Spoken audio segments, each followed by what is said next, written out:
Here's an asset so good I wanted to give it a special mention. It's called the Breaking News Consumer's Handbook, created by On the Media from New York Public Radio.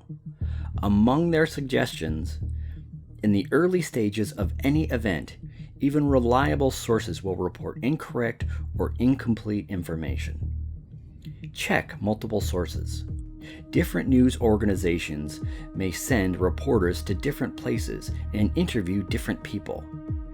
Checking on more than one source means you get a fuller picture. Look for news sources close to the incident, with reporters on or near the scene. They have closest contact with eyewitnesses and may be witnessing events themselves, and may better understand local geography and nuances. Be wary of anonymous sources and second and third hand information, and try not to be the source of unreliable information. Big news brings out big fakers and photoshoppers. Be careful what you share online.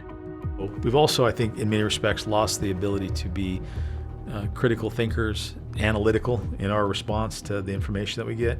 And so sometimes this idea of just sharing it or moving it down the road without going, wait a second, does this make sense, or is this really true?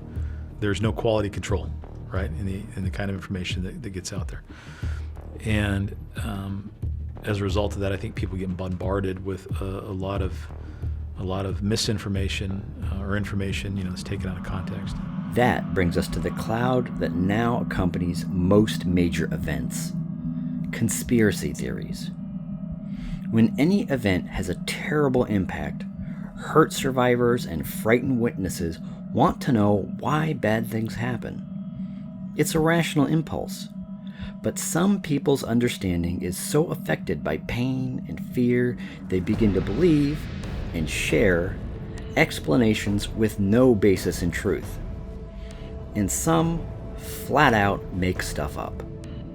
Only hours after the campfire began, I heard the first conspiracy theories spread by people watching the news from thousands of miles away. I had seen the things they were talking about with my own eyes. It was clear to me that some of them were just making things up, just to be involved in the big news story of the day. There was a guy from the East Coast who sent a letter demanding that I tell the truth about, I think you probably heard that the lasers that set the campfire, and the children that were killed, and that we were covering things up, and he was going to come and arrest me if I didn't tell everybody the truth about what was going on. So it's just, I think, when you have a big event like that, the 9/11 thing, right? There's going to be the people who have those conspiracy theories, and then they're much more capable of connecting with other like-minded individuals, and I think that creates a bit of an echo chamber in and of itself, right? Even without the malice of conspiracy theories, the emotional turmoil of disasters breeds rumors.